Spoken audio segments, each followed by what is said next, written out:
Bakit ang daming pictures ng mga kapatid mo kasama yung mom mo, tapos ikaw kahit isa wala? Hindi kaya adopted ka?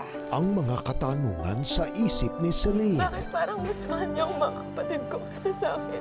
Daddy, anak niyo po ba talaga ako? Mabibigyang linaw ng nakaraan. She needs a full-time father. At mangyayari lang yon kung hihiwalayan mo yung asawa mo.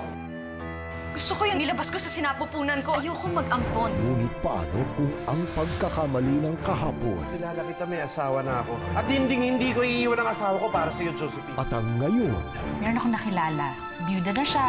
Saka maraming pera ha. Kasi ang laki nung dinonate niya doon sa charity namin eh. Si Josephine, yung dati mong secretary.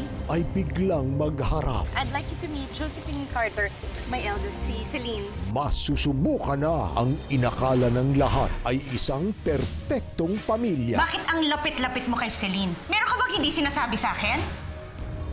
Buena Familia.